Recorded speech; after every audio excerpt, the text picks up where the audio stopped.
मुनव्वर फारूकी की बेहुदी कॉमेडी बंद करके और उसे अपनी खानदानी पंक्चर की दुकान पर बिठाने के बाद लोग अब कुणाल कामरा को भी उसी पंक्चर की दुकान में बिठाने का पूरा इंतज़ाम कर लिया है।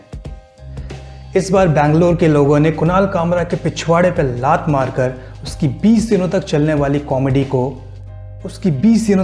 वाली अलेज्ड कॉमेडी को कैंसिल करवा दिया है और इसका दर्द कामरा के रीसेंट ट्वीट में भी झलका। Where he tried to be funny and sarcastic, but as we all know, Kamra का कॉमेडी और सरकाज़म से उतना ही लेना देना है जितना कि सनी लियोनी के वीडियो में पारिवारिक माहौल का। कामरा के इसी ट्वीट से यह भी पता चलता है कि उस कॉमेडी शो में और अलेज्ड कॉमेडी शो में सिर्फ 45 लोग आने वाले थे। I mean, this guy sometimes back was projecting himself as head-to-head contender of Arnab Goswami, पर इस 1 बिलियन से भी ज़्यादा पॉपुलेशन वाली कंट्री में उसे सिर्फ 45 लोग ही झेल सकते हैं। अब जब कामरा का शो कैंसिल हो गया है तो डेमोक्रेसी की माँ बहन और फ्रीडम ऑफ स्पीच का प्याज लहसुन तो होना ही था। और जहाँ भी माँ बहन की गालियों का माहौल बनता है तो हमारे देश की नंबर 1 जॉबलेस और पूरे यूनिवर्स की नंबर 1 मनहूस स्वरा भास्कर को तो कूदना ही रहता है। और वही हुआ। कुणाल कामरा के ट्वीट के बाद स्वरा भास्कर ने भी ट्वीट करके ये बता दिया कि किस तरह से इंडिया में 7786वां बार डेमोक्रेसी का मर्डर हुआ है। एंड एज एक्सपेक्टेड लोगों ने भी उन्हें 7786 गालियां देकर उनका प्याज लहसुन कर दिया।